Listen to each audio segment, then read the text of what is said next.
मंत्र की माला राय करो। यहाँ तक कल हुआ था। इसके आगे आज क्या बोला भगवान? यहाँ गुरु बोलता है सुनने से मेरा काम नहीं बनता, पढ़ने से मेरा काम नहीं बनता, ब्रह्म ही ब्रह्म में गोता लगाओ। केवल श्रवण मात्र से तुम्हें मजा आया भी, पर गुरु इससे खुश नहीं होता। सारी माया से असंग डिटैच हो जाओ। निस्पृह यानी कोई इच्छा नहीं। आज गुरु कहीं से आत्मा निकालकर मेरे में नहीं डाल रहा है, पर मैं पहले से ही शुद्ध स्वरूप चेतन ब्रह्म हूं। कितनी अच्छी बात बोली गुरु ने यहाँ पर। कहा कि तुम ब्रह्म ही ब्रह्म में गोता लगाओ। खूब सुनो, इससे गुरु खुश नहीं होता। तुम्हें संतुष्टि मिल जाएगी, लेकिन गुरु इसमें खुश नहीं होता। गुरु क्या चाहता है कि तुम अपने को जानो, तुम कौन हो, हु आर यू, तुम कौन हो, अपने जानो। बोला कि गुरु कहीं से बाहर से आत्मा तुम्हारे में डालता नहीं है, तुम पहले से ही आत्मा हो। आत्मा में क्या होता है? शक्ति।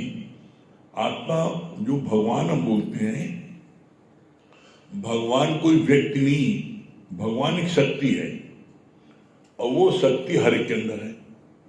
सूना सकना कोई नहीं, हर के अंदर लाल, और मूर्ख गण खोले नहीं कर्म रहेगा।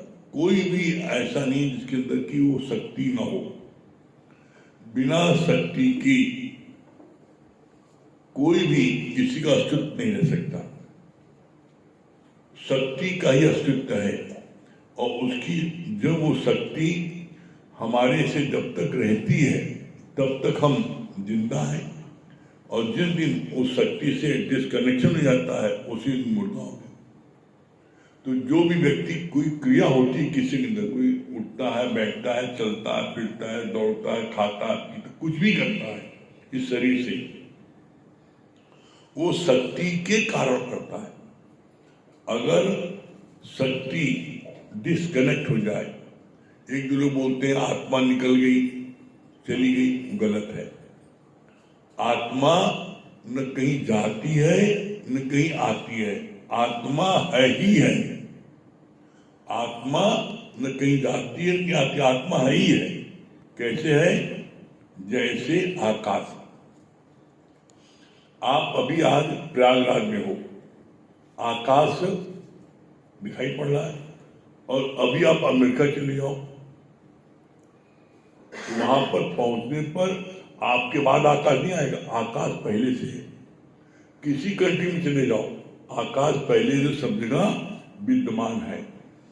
इसी तरीके से आत्मा, वो शक्ति हर एक जड़ चेतन में विद्यमान है। कोई जगह न तुझसे खाली है, तू व्यापक डाली डाली, कोई जगह से खाली नहीं है, वो हर जगह है। उसके अलावा कुछ है ही नहीं ना। उस ब्रह्म शक्ति के अलावा कुछ भी नहीं है। जो बोला यहाँ पर इस बात क्लियर किया, बोला आज गुरु कहीं से आत्मा निकाल कर मेरे में नहीं डाल रहा है, पर मैं पहले से ही शुद्ध स्वरूप चेतन ब्रह्म हूं। मैं चेतन ब्रह्म स्वरूप पहले से हूं, हमारे अंदर में निकाल डालना, ये मुख्य चीज समझनी है। हाँ, एक बात फर्क है। क्या फर्क है? ज्ञानी और अज्ञानी में। ब्रह्म ज्ञानी की आत्मा जागृत रहती है, ब्रह्म ज्ञानी के अंदर वो शक्ति जागृत रहती है, और जो अज्ञानी है उसके अंदर वो शक्ति सुसुप्त अवस्था में रहती है। कैसे? जैसे लकड़ी। अब लकड़ी में आग है, लकड़ी, कोई लकड़ी ऐसी जिसके आग ना हो, लकड़ी में आग है, लेकिन एक जलती लकड़ी होती है और एक बुझी लकड़ी होती है। तो जलती लकड़ी से आप खाना बना सकते हो, जलती लकड़ी से आप कोई भी सामान सेक सकते हो, पका सकते हो। बुझी हुई लकड़ी से कोई सामान पका सकते हो? नहीं। तो ज्ञानी के अंदर जलती लकड़ी है, उसकी आत्मा जागृत है। जो आत्मा बोलते हैं, आत्मा क्या है? आत्मा शक्ति बोलते हैं, और आप उसको दूसरे शब्दों में कह सकते हो लाइट, प्रकाश। आत्मा क्या है? एक लाइट का प्रकाश है। इसलिए बोला जाता है सद्गुरु कौन है? जो अंधकार से प्रकाश की ओर लाए।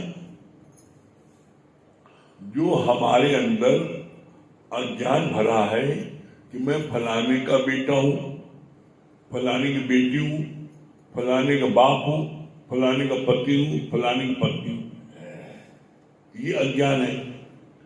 जीवन में जब सद्गुरु आता है तो हमें वो बताता है, न तुम किसी की बेटी हो, न किसी की बेटा हो, न किसी के पति हो, न किसी की पत्नी हो। तुम क्या हो? You are already God. तुम पहले से ही भगवान हो। जो तुम पहले से भगवान हो, तुम पहले से भगवान हो, तो इसमें अब तुम्हें हम क्या बनाना? भाई कोई कच्ची सब्जी है, उसको पका के नमक मिर्च लगा के खा लेंगे। तुम पहले से भगवान, तो तुम्हें क्या बनाएंगे? जो तुम अपने को भूल बैठे थे, एक्चुअली तो उन्हें भूल बैठे थे, मैं कौन हूं, हु आई एम, मैं कौन हूं। तुम कौन हो भूल बैठे थे। इसी बात को याद दिलाने के लिए सद्गुरु जी बनाता है और हमें याद दिलाता है। कहता है मान या न मान, तू है भगवान। हमें कहता है हम उस चीज को अगर गुरु के कहने से मान लेते हैं तो हमें किसी प्रकार का कोई दुख नहीं होता जीवन में। इसी को बोलते हैं जीते जी निवृत्ति, जीते जी मुक्ति। मुक्ति है क्या? सर्व दुखों की निवृत्ति और परम आनंद की प्राप्ति है मुक्ति। मुक्ति है क्या? जो आपको मार रो रहे हो, पीट रहे, अरे कैसे क्या होगा? अरे भाई तुम मुक्त स्वरूप पहले से हो, तुमने अपने अंदर बंधन मान लिया है, बंधन है ही ना।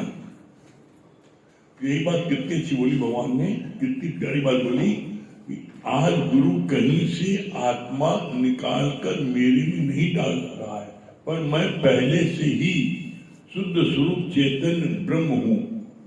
यहां आकर हमें ये निश्चय करना है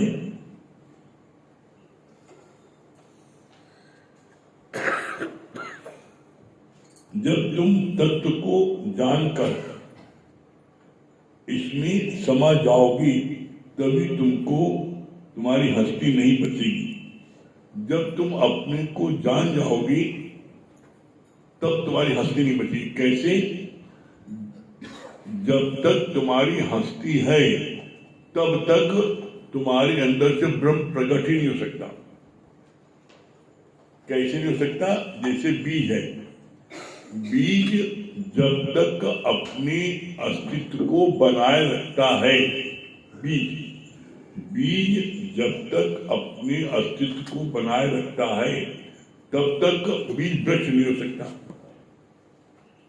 जब बीज अपने को गला देता है, मट्टी में मिटा देता है, जब अपने को मिटा देता है तब जाकर के पौधा बनता है। आप कभी किसी चीज का बीज घर में लगाओ गमले में, तो देखना, रोज चेक करना, जिस दिन बीज टोटल मिट जाएगा उसी दिन वहां पर गमले में 2 पोपल्स निकली, छोटी छोटी 2 पोपल्स, पत्ती निकलेंगी। वही फिर पौधा बनती है, वही पौधा बनती है, और फिर वही जो है वृक्ष बनती है, वही फल फूल देती है, जो सब में छाया देती है। वही प्रक्रिया जब आप अपनाओगे तो आपके अंदर से परमात्मा प्रकट होगा।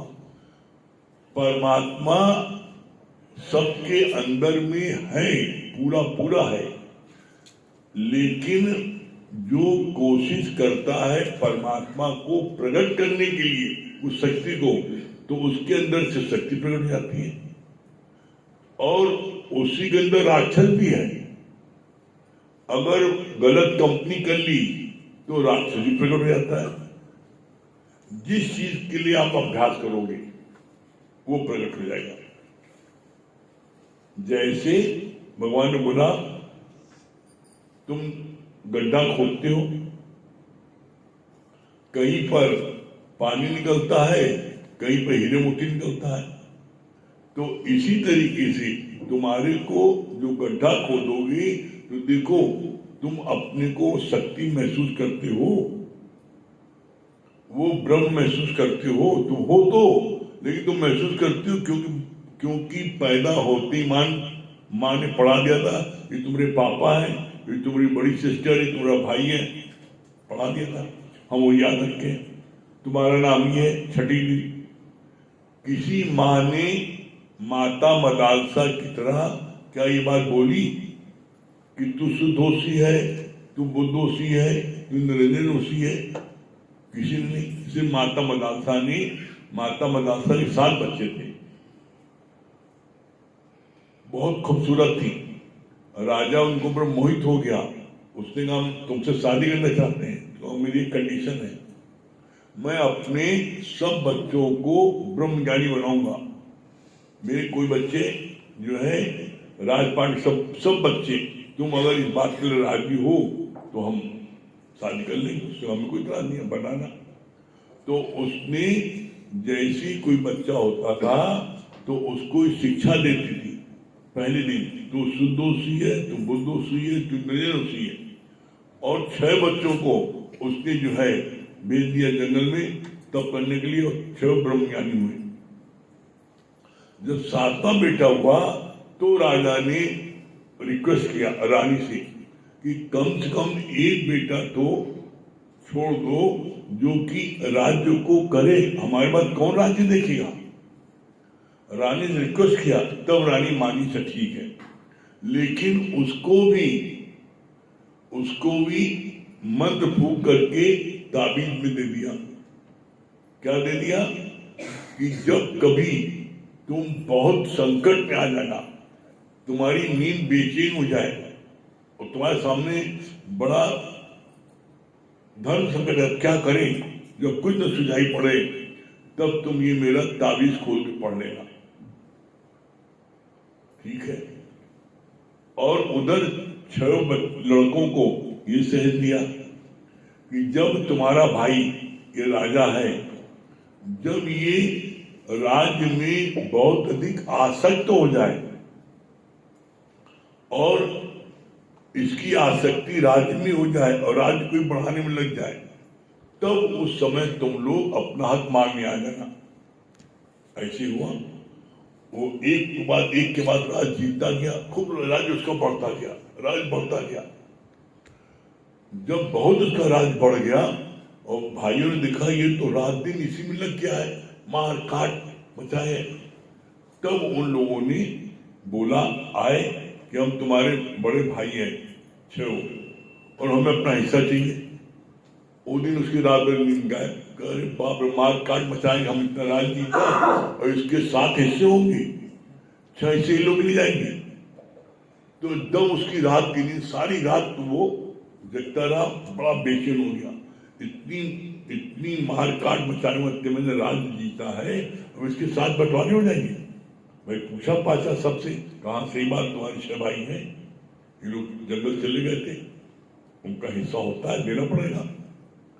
तब उसको माँ की बात याद आई कि रात में जगह, तब माँ की बात याद आई कि माँ ने कहा था कि जब तुम बहुत परेशानी में हो जाना तब तुम्हें ताबीज खोली देखना। तो उसे ताबीज खोली दिखा, उसमें क्या लिखा था, तू सुदोषी है, तू बुद्धोषी है, तू निरंजन है, तू भगवान है, तू इस माया में कहां फंस रहा है। जमीन तैयार थी पहले से, एकदम से उसका विरोध जागी तो भरी, मैं तो ब्रह्म हूं, मैं सब क्या कर रहा हूं। अगले दिन भाई लोग हिस्सा मांगने आए, उसने जो है पीताम्बर पहन के कहा अब तुम लोग राज संभालो, हम जा रहे हैं। वो लोगों ने कहा तुम्हें जाने की जरूरत नहीं है। माँ ने हम लोगों को सहजा था कि तुम बहुत अधिक आसक्त हो जाओ तो तुम्हें जगाने के लिए हम लोग से आए थे। हम लोगों को तो इसका कोई आइडिया है नहीं किस रात चलेगा, रात चलाने का आइडिया तुमको है, रात तुम ही चलाओ। तो कहने का मतलब इतना कि माँ का वो सिर्फ ताबीज में ये पढ़ा और पढ़ करके उसको एकदम बैराग आ गया और जान के मैं कौन हूं एक बार बताने पर। और यहाँ गुरु तुम्हें इतने साल बता रहा है कि तब भी नहीं जाग रहे हो। इस बात पर सोचो, नहीं हम वही शक्ति हैं। वो शक्ति तुम्हारी जो है जागृत हो सकती है। कब हो सकती है? जैसे जलती लकड़ी में जब हम बुझी लकड़ी को मिला के लगाते हैं उसके साथ में तो बुझी लकड़ी जल जाती है। इसी तरीके से जब तुम भी गुरु के संग लग जाओगे तुम्हारी भी लकड़ी जल जाएगी। सिंपल तरीका है। तो ऐसे में जब लकड़ी जल जाएगी, तुम्हारी जल जाएगी, तब तुम उससे कोई भी काम कर सकते हो। कितना भी खाना बनाओ, किसी दिक्कत नहीं ना। फिर आगे बोला कितनी अच्छी बात यहाँ पर, जब तुम तत्व को जानकर इसमें समा जाओगे तभी तुम्हारी हस्ती नहीं बचेगी। जब हस्ती नहीं बचती बाकी रही तो तुम्हारी मैं जीवित रहेगी। एक संत ने अपने शिष्य से जूझ लाने को कहा। शिष्य जब तक जूझ लेकर आया तब तक उसे समाधि लग गई। 8 घंटे बाद जब उसकी समाधि टूटी तो बोला जूस ले आओ। बोला ये सच्ची समाधि नहीं है, ये सच्ची समाधि नहीं है। समाधि में भी उसे जूस ध्यान था। 8 घंटे समाधि लगी और 8 घंटे के बाद जब उसकी समाधि टूटी तो क्या हुआ? कहा जूस लाओ। तो बोला ऐसे समाधि जो तुम रात में सो जाते हो है वो भी समाधि लगी।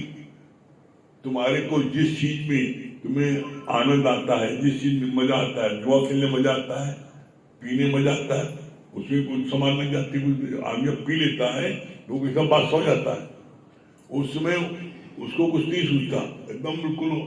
तो कुछ देर में उसमें समाधि लग जाती है। तो ये समाधि क्षणिक समाधि किसी चीज में लगती है। इससे तुम्हारा उद्धार नहीं होना है। उद्धार किसमें होना है? परमानेंट समाधि। परमानेंट समाधि क्या है? मैं वो शक्ति हूँ, मैं वो ब्रह्म हूँ। जब ये तुम अपने को जान जाओगे तो कितना अच्छी बात बोली, तो तुम्हारी अपनी हस्ती ऑटोमेटिक गुम हो जाएगी। एक समय ऐसा आएगा तुम फील करोगे कि हम कुछ करने वाले नहीं ना। करण करावन आप मानुष तुम फील करो कुछ करने वाले नहीं है। सब काम ऑटोमेटिक हो रहा है। सूर्य ऑटोमेटिक निकल रहा है, अस्त ऑटोमेटिक हो रहा है, प्रातः अपने आप हो रही है, रात अपने आप हो जा रही है, चांद तारे अपने आप निकल रहे हैं। हम निकालते हो क्या? तो बोला सारा कार्य अपने आप ऑटोमेटिक हो रहा है, हम करने वाले कुछ नहीं है। ये चीज कब महसूस करोगे? ये चीज महसूस करोगे जैसे जैसे आप ज्ञान में गहराई में डूबते जाओगे तो फील होगा कि हम कुछ करने वाले। फिर क्या बोला आगे?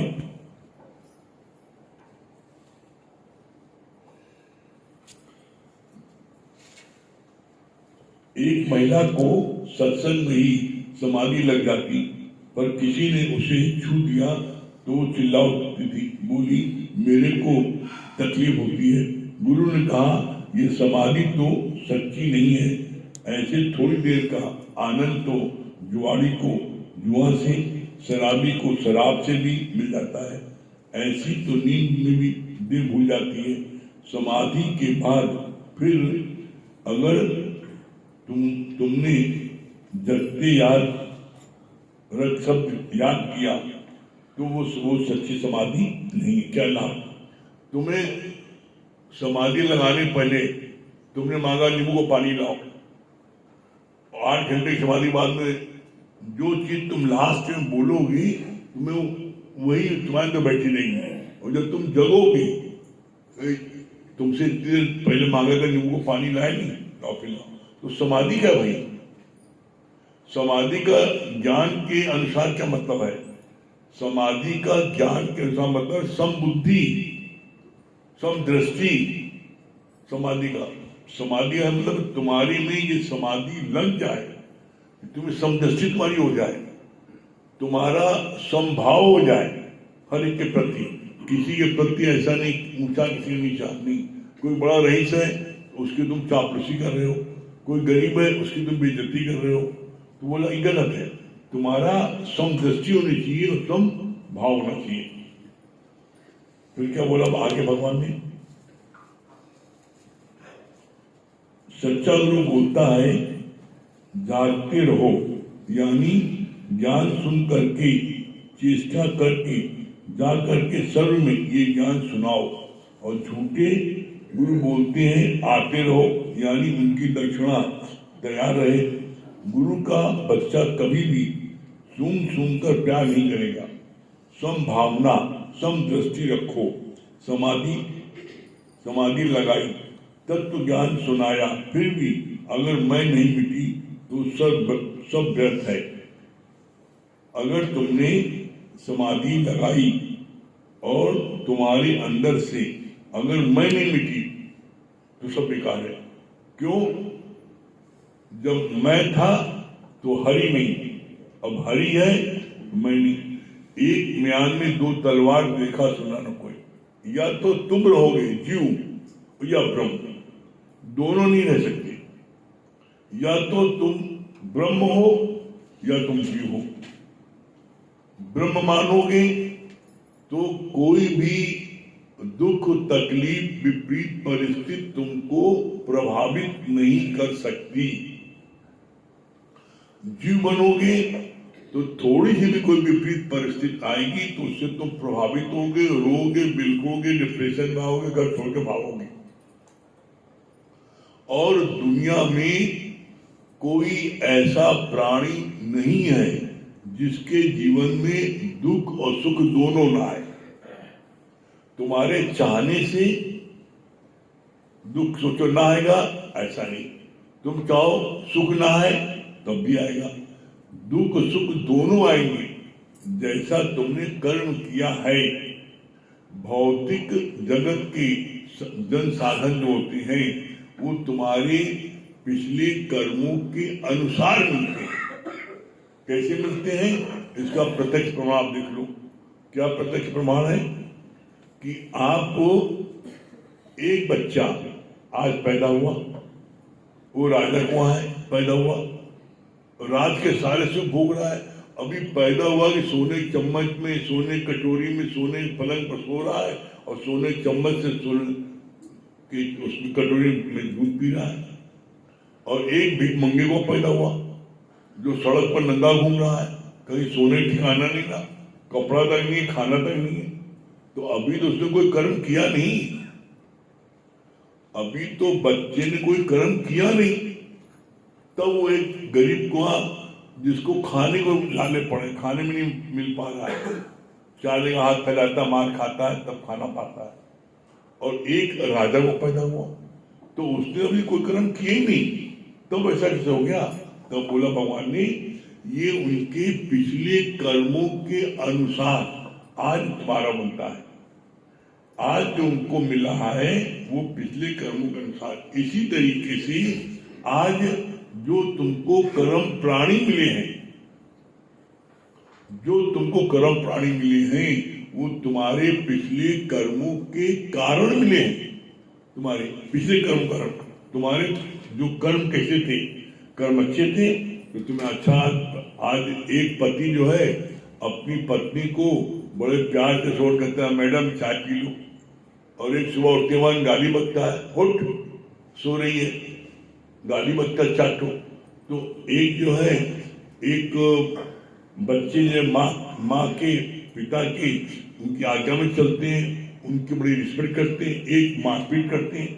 तो कर्म प्राणी वो मेरे कर्मों को काट रहे हैं मेरे अनुसार। जो हमने पिछले जन्म में किया था, जैसा कर्म करो वैसा फल पाओगे। यहाँ पर किसी प्रकार की कोई सिफारिश नहीं चलेगी। कचहरी कच्चे हरी है, धरती में कच्चे हरी यहाँ से बारिश चल जाएगी, धूप चल जाएगी, लेकिन ऊपर जो है पक्के हरी में नहीं चल पाएगी। वहां जो करोगे, इसलिए कहा जाता है इम्पार्शियल जस्टिस। परमात्मा को इम्पार्शियल जस्टिस क्यों बोलते हैं? इसीलिए बोलते हैं वहां कोई भी किसी प्रकार की कोई भी वहां जोर सिफारिश नहीं, जो तुम कर्म करोगे। इसीलिए देखो इंसाफ की आंखों में पट्टी बंधी होती है। क्यों? अगर अपन लड़का देखेगा तो पक्ष लेगा, अपना कोई सगा देगा उसका पक्ष लेगा, कानून में उसको राहत पहुंचाएगा। इसलिए बोला अंधा कानून अंधा होता है, वो किसी दिन नहीं दिखता, वो तुम्हारे कर्म जो तुम्हारा है उसके अनुसार सजा देता है। तो यहाँ पर हम अपने को चेक करें कि आज भी हम क्या कर रहे हैं। एक बड़ी गजब की बात है, आज भी ज्ञानी अपने कर्मों को काटता है हंसी हंसी, और अज्ञानी आज भी कर्म बना रहा है। फर्क ये है, ज्ञान सुनने के बाद अब कर्म नहीं बनना चाहिए। ज्ञान सुनने के बाद आप इतना अलर्ट हो जाओ कि अब आपसे कोई कर्म न बने। कर्म कब नहीं बनेगा? जब आप निष्काम कर्म करोगे। निष्काम कर्म क्या है? निष्काम कर्म क्या है? फल की इच्छा न हो। जो कर्म आप कर रहे हो उसमें फल की इच्छा लेश मात्र न हो और अहंकार न हो, यह निष्काम कर्म। बिना निष्काम कर्म के आपको आनंद की प्राप्त नहीं हो सकती। इसीलिए पूरी गीता में सबसे ज्यादा जोर दिया गया निष्काम कर्म पर। आप देखो कोई दुखी है तो क्या उसको आप जा करके खुश करने के लिए कुछ कोशिश कर रहे हो? कोई बीमार है उसको देखने गए, उसकी मदद की, ज्ञान सुनाया। कोई बीमार है, सत्संग नहीं आ पाता है, उसके पास गए, आंदोलन क्या बताया कुछ। जब तक तुम निष्काम कार्य नहीं करोगे, तुम्हारे अंदर में सच्ची जो आनंद की प्राप्ति नहीं है। आनंद की प्राप्ति होती है आप जब कुछ बांटते हो। जो कैसे आप प्रैक्टिकल घर में देख लो, माँ खाना बनाती है तो खाना जब तक बच्चे खा नहीं लेते उसके चैन नहीं पड़ता। जब बच्चे खाना खा लेते तब तो उसके चेहरे में खुशी आती है, और जब तक खाना नहीं खाते तो उलझन में रहती है, कुछ खाना खाए बनाया है। तो उसी तरीके से जब तक आप ज्ञान बांटोगे नहीं जरूरतमंद को, तब तक सच्चा आनंद नहीं प्राप्त होगा। फिर क्या बोला भगवान ने? गुरु का बच्चा कभी भी सुनकर प्यार नहीं करेगा। समभावना समदृष्टि रखो। समाधि लगाई, तत्व ज्ञान सुनाया, फिर भी अगर मैं नहीं मिटी तो सब व्यर्थ। अगर तुम गुरु को सही समझते हो तो गुरु बोले आग में कूदो तो उसी समय कूद जाओ। गुरु ही हमारे अहंकार को खत्म करता है। अब बोला यहाँ पर गुरु कहे आग में कूदो, तो गुरु तुम्हें कुरान हो जाता है। गुरु तुम्हारी परीक्षा ले रहा है, और जब तुम कूदने लगोगे तो रुक जाओ। जैसे एक चीज को बोला तिरले चढ़ जाओ, छत पर चढ़ जाओ, वहां कूदो। आगे गाड़ी से था, वो चढ़ गया, और चढ़ करके ऊपर से कूदने वाला था। जैसे कूदने का ठहरो, नीचे उतर आओ। काया आपने ऐसा किया?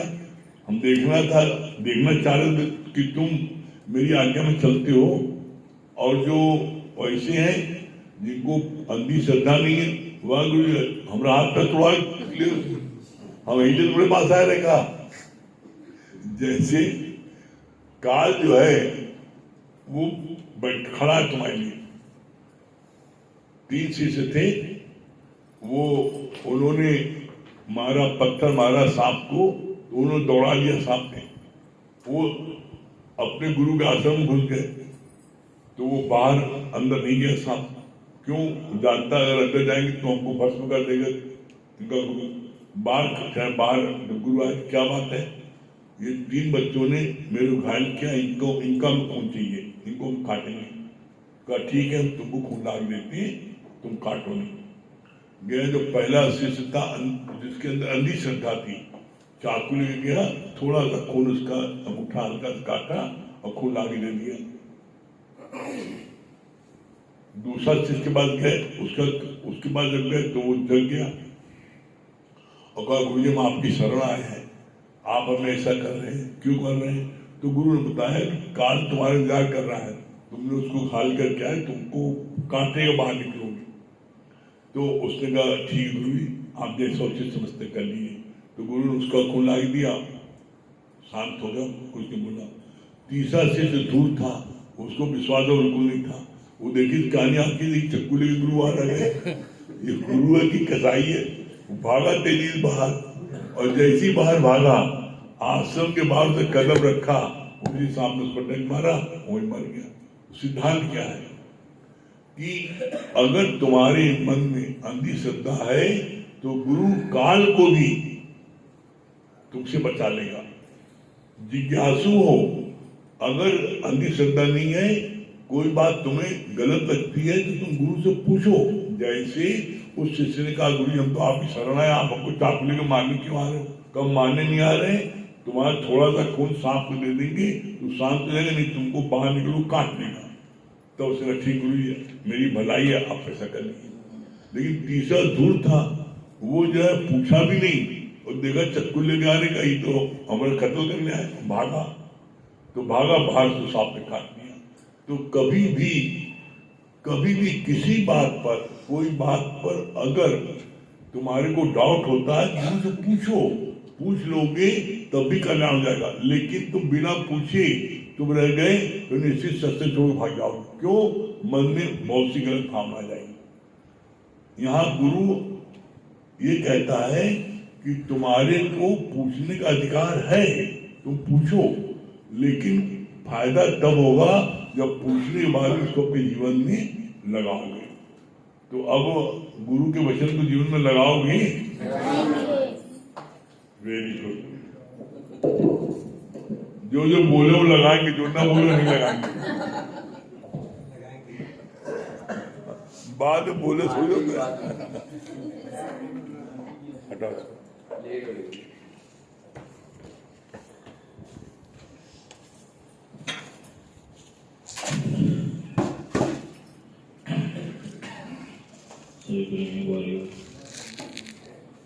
देखिए,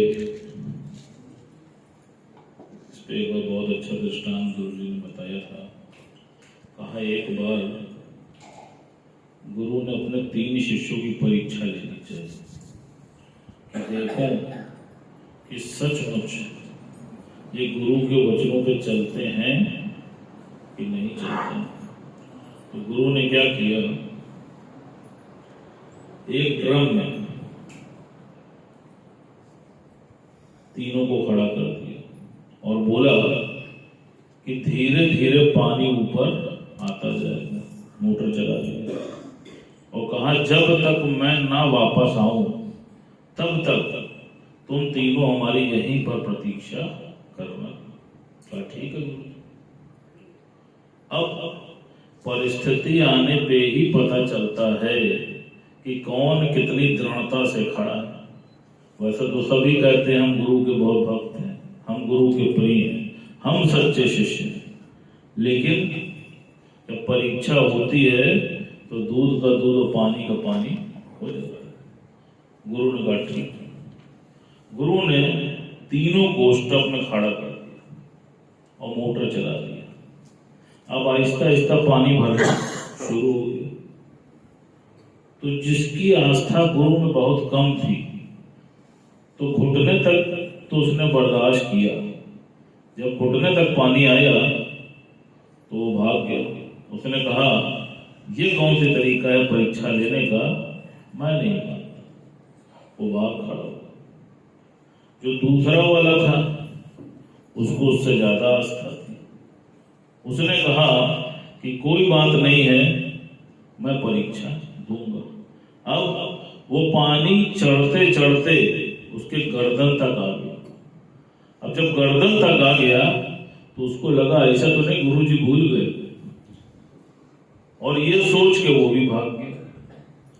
अब एक बचत अंतिम, पानी बढ़ता जा रहा था, बढ़ते बढ़ते जब उसकी नाक तक आ गया और बुलबुले आने शुरू हो गए, उसने अंदर में ठान लिया था या तो करूंगा और या तो मरूंगा।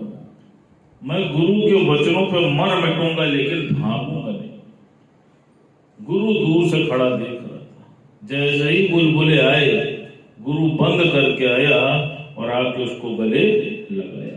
कहा तुम सच्चे जिज्ञासु, तुम गुरु की आज्ञा पे चलने वाले वो शिष्य हो।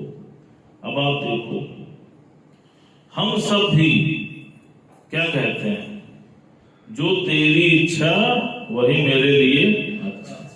हम कहते तो हैं लेकिन करते नहीं हैं। जैसे पहले एक दोहा हम लोग गाते थे, जहीं विधि नाथ हो हित मोरा, करहु सो बेग दास मैं तोरा, सो तुम जानहु अंतर्यामी और पूर्वहु मोर मनोरथ स्वामी।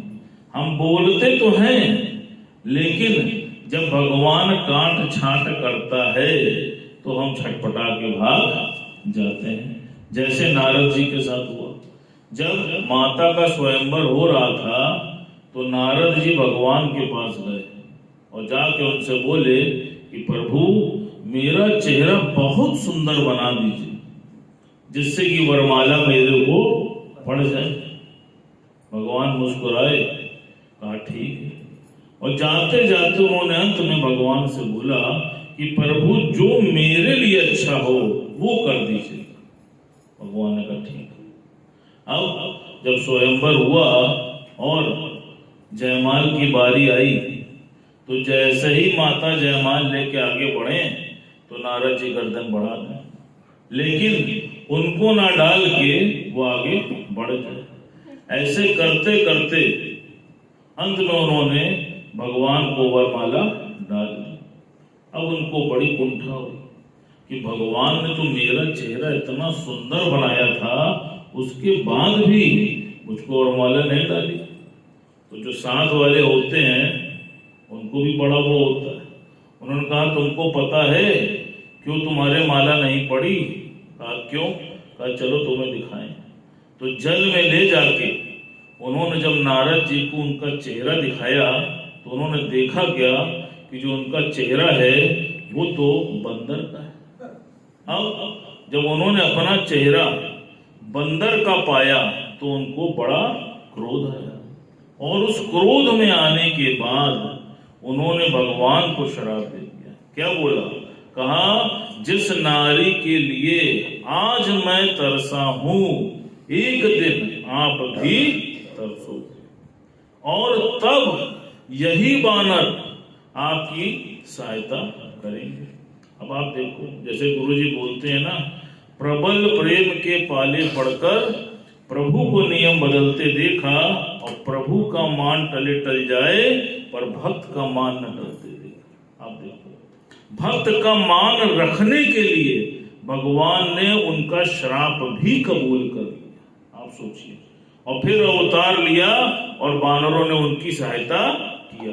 आप सोचिए, कभी भी भगवान अपने किसी भी भक्त के लिए आउटराइट खड़ा है। एक नहीं कई उदाहरण है। आज आप देख लो, भीष्म पितामह के लिए कहा, देखो जब भगवान ने बोला युद्ध में कि मैं निशस्त्र रहूंगा, मैं कोई शस्त्र भी नहीं उठाऊंगा, निहत्था रहूंगा, तब भीष्म पितामह ने क्या बोला? कहा प्रभु मैं आपसे शस्त्र उठवा दूंगा। और आप देखो, भगवान ने उनका मान रखा, युद्ध में उन्होंने शस्त्र उठाया। फिर आप देखो, अर्जुन की परीक्षा आई। अर्जुन ने क्या बोला? कहा सूर्यास्त होने के पहले मैं देवद्रथ का वध, जयद्रथ का वध कर दूंगा। और उसको पूरी सेना ने छुपा लिया। अब आप देखो कैसे भगवान ने लीला को रचा, कैसे बादलों से सूर्य को ढक दिया। और जब जयद्रथ सामने आया तो भगवान ने क्या कहा कि अर्जुन, जो वीर होते हैं वो शस्त्र के साथ अग्नि समाधि लेते हैं, अपना शस्त्र लेके जाओ, गांडीव लेके जाओ। और जब सामने आया तो कहा मार इसको। आप सोचो किसकी रक्षा नहीं की? भीम की। भीम ने भी प्रतिज्ञा ली थी कि मैं दुर्योधन की जंघा तोड़ दूंगा, प्रतिज्ञा तो ले ली, लेकिन जब उसकी माता गांधारी ने दुर्योधन को बुलाया, क्या बोला? कहा निर्वस्त्र मेरे सामने आना। कौन आया उसको बताने? मूर्ख कहेंगे माता के सामने निर्वस्त्र जाएगा? तो वो क्या बोलता है? केशव, तूने आज जीवन में पहली बार सही सलाह मुझको दी है। आज आप बताओ, अगर भगवान उसको ना रोकते और वो माता के सामने चला जाता तो वो तो वज्र का हो जाता। क्या भीम की प्रतिज्ञा पूरी हो पाती? बताओ, नहीं हो पाती। द्रौपदी को देखो, जब कोई उसकी सहायता नहीं कर पाया तब उसने क्या बोला? हे घट घट वासी। पहले बोला वृंदावन वासी, मथुरा वासी, लेकिन भगवान नहीं आए। जब बोला हे घट घट वासी, मेरी लाज बचाओ, तब भगवान आए। आप बताओ, भगवान ने किसी भी भक्त का मान टलने नहीं दिया। अब उससे बड़ी बात सोचो, उन सब ने अपने अहंकार के कारण अपनी प्रतिज्ञा को लिया, लेकिन हम सब इतने भाग्यशाली हैं कि हम सब परमात्मा के कार्य में लगे हैं। जब उनकी रक्षा को भगवान खड़ा हुआ तो तुम तो परमात्मा के कार्य में लगे हो। तुम्हारी रक्षा में भगवान नहीं खड़ा होगा, सोच के देखो, होगा कि नहीं होगा? और जोर से बोलो, सोना नहीं है क्या? हाँ, आप सोचो। और जिसने यहाँ पर परमात्मा को धारण कर लिया, जैसे अर्जुन ने परमात्मा को अपना सारथी बना लिया, अजय हो गया, इसी प्रकार तुम इस रथ पे परमात्मा को धारण कर लो, तुम भी अजय हो जाओगे। तो आज घोड़ा दौड़ाते हैं, आ जाओ। ये रथ मेरा मैं राजा हूं, बड़ी शान से जीवन सैर करूं। ये रथ मेरा मैं राजा हूं, बड़ी शान से जीवन सैर करूं। ये रथ मेरा मैं राजा हूं, बड़ी शान से जीवन सैर करूं। ये इंद्रियां हैं घोड़े, गलत नहीं घोड़े, लगाम मेरी गुरु ने पकड़ी है। ये इंद्रियां हैं घोड़े, गलत नहीं घोड़े, लगाम मेरी गुरु ने पकड़ी है। मैं बने बुद्धि का साथी, बड़ी शान से जीवन सैर करूं।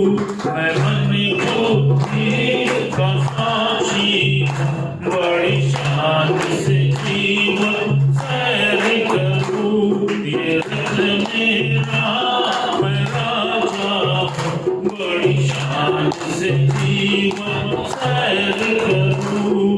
मैं राजा इस चमका, जीवन के चमका ही बहारे हैं।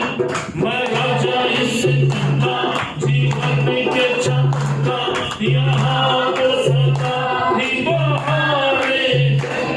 जहाँ भी जाओ खुशी ही, बड़ी शान से जीवन सैर करूं। जहाँ भी जाओ खुशी ही, बड़ी शान से जीवन सैर करूं। ये रथ मेरा मैं राजा हूं, बड़ी शान से जीवन सैर करूं। ताली एक बार बजाइए, मेरा घोड़ा बहक रहा है।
मैं दिल कौड़ी का आशा बड़ी शान से जीवन सैर करूं।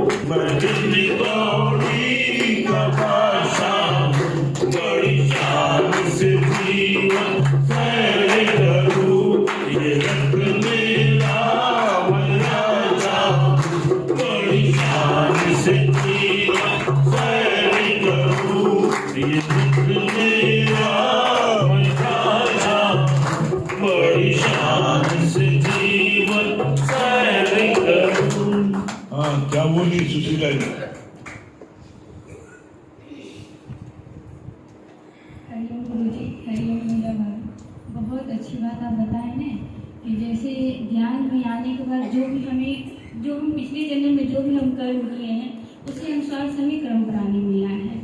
तो वही अनुसार से चाहे बेटा हो, पति हो, चाहे पत्नी हो, जो भी है कर्म प्राणी उसी हिसाब से मिला है। अगर हमें दुख मिल रहा है या सुख मिल रहा है तो यहाँ पे आने के बाद अगर दुख मिलता है तो हम हंस के सह लेते हैं। गुरु हमें शक्ति देते हैं। और दूसरी बात बहुत अच्छी बात लगी कि गुरु अगर कहे कूदने के लिए तो कूद जाओ, क्योंकि गुरु कूदने नहीं देंगे, वो बचा लेंगे। अंधी श्रद्धा, अटूट विश्वास, अथाह प्रेम गुरु के प्रति हमेशा रखनी चाहिए। भैया का भी डिस्टांस बहुत अच्छी लगी, पानी भरे। हाँ, चित्रा जी। हरिओम गुरुजी, हरिओम भैया भाभी। बहुत अच्छा आपने बताया ना ये सच्ची समाधि क्या होती है। समाधि वो है कि हरदम ब्रह्म अपने अंदर फील करे, वो सच्ची समाधि है कि भूल जाए। और भैया की बात बहुत अच्छी लगी ना कि मतलब अपने इस रथ पर उस परमात्मा को विराजमान कर लेंगे तो हर कार्य बहुत अच्छा होगा। हाँ, पद्मा जी। ये आप बताए ना कि हमारे अंदर समदृष्टि और समभावना होनी चाहिए, क्योंकि कोई भी विपरीत परिस्थिति आएगी तो उसमें हमें दुखी नहीं होना पड़ेगा। और दूसरी बार गुरु हमें कहे कूदने के लिए तो कूद जाना चाहिए, क्योंकि वो हमारी रक्षा करेंगे। अगर गुरु के प्रति अंधी श्रद्धा और अटूट विश्वास, अथाह प्रेम है तो गुरु हमें काल भी हमारा कुछ नहीं बिगाड़ सकता है। कर्म में रहेंगे तो हमें दुख सुख का आभास नहीं होगा। और अज्ञानी अपने कर्म बढ़ाता है। हाँ, के अंदर परमात्मा है, जो परमात्मा की शक्ति को वही प्रकट करता है जो परमात्मा में श्रद्धा रखता है। और सबके अंदर राक्षस भी होता है, जैसा जो चाहेगा वही प्रकट करेगा। गुरु के प्रति अंधी श्रद्धा, अटूट विश्वास और अथाह प्रेम होगा तभी बहुत से पार हो पाएंगे। और ये बात बहुत अच्छी लगी कि जब तक हम निष्काम कर्म नहीं करेंगे तब तक हमको आनंद अनुभूति नहीं होगी। तो काल की भी क्या मजाल की हमारा बाल में वाक़ा कर सके। और भैया की बात बहुत अच्छी लगी कि अगर अंधी श्रद्धा और विश्वास भैया ने बताया जब अभी दृष्टान, तो उस पर हमको हमेशा खरा उतरना चाहिए। और अपने मन को जितने हम सफाई करेंगे उतने हमें अंदर हमारे ज्ञान लगेगा। आग में जैसे आपने बताया बुझी हुई लकड़ी को लगाएंगे तो जलने लगती है, इसी तरह गुरु को संग करेंगे रहेंगे तो हमारे अंदर जो ज्ञान छुपा हुआ वो जागृत होगा। तो आज ऑटोमेटिक बनाया है ना, परमात्मा ने तो सृष्टि चालू करने से पहले ही बना दिया था ऑटोमेटिक। अपने आप सूरज निकल रहे हैं, चंद्रमा निकल रहे हैं, कौन निकाल रहा है? ऑटोमेटिक ही तो निकल रहे हैं। इसी तरह ज्ञानी जो है हंस के अपने कर्म को काटता है, अज्ञानी जो है रोज नित्य नए कर्म बना रहा है, जैसे वो चिल्लर इकट्ठा कर रहा हो। जैसे भैया ने बताया ना कि चौपाई तो हम रोज गाते थे कि जो विदनाथ होत मोरा करबो सुबेश दास में तोरा सो तुम जानो अंतर आमी पूर्वो मोन मनोरसमी। लेकिन जो उसकी इच्छा है वो हमारे लिए अच्छा है, लेकिन ये हम अंदर से नहीं जानते। ये बात बहुत अच्छी बचपन से रहते हैं, लेकिन जब जन्म होता है तो माए फंस जाते हैं, मम्मी पापा का परिवार में फंसा देते हैं। लेकिन एक सत्य गुरु के शरण में आने पे हमको पता चलता है कि ज्ञान मिलता है, पता चलता है वहाँ से प्रकाश की ओर ले जाते हैं। बीज अपने आप को मिटाता है, उसकी हस्ती गुम होती है, तभी जो है फल फूल और छाया मिलती है। उसी तरीके से हम अपने जीवन में जैसे माँ के बारे में बताया आपने कि खाना माँ बनाती, बच्चों को खिलाती, तभी आनंद की प्राप्ति हो। उसी प्रकार से ये ज्ञान जब हम बांटेंगे तब आनंद की प्राप्ति होगी। तभी हमें सच्चा आनंद मिलेगा। ये बात सच है। अपने जीवन में लगाएगा वही उसका जीवन सफल हो जाएगा। और ये मुझे बात अच्छी लगी कि जो हम दूसरे जन्म में कर्म किए होंगे वही के हिसाब से हमें अब जन्म मिलेगा। कि जो ज्ञानी के बारे में, तो ज्ञानी ने कर्म काटने में लगा है और ज्ञानी कर्म बढ़ाने में लगा है, तो कर्म बढ़ा रहा है। निष्काम को बहुत अच्छा आपने बताया कि निष्काम का मतलब जो है फल की इच्छा नहीं करेगा। मालवी और जो बड़ा बच्चा था उसको करके वो रात में फंसने लगा था। बाकी 6 बच्चों को माता बताता ने मतलब सुदोषी दुरुषी भगवान बनाया जो है। और ये भी सचेत किया था कि अगर तुम्हारा भाई जो है एक भाई और है, अगर वो फंसने लगे तो उसमें राज वैभव में डूबने लगे तो उसको जाना बचाना, और फिर बाद में उसको जगाया भी, ये अच्छी बात। हाँ शिव भैया तभी वहीं जब ली जाएगी डॉक्टर शांति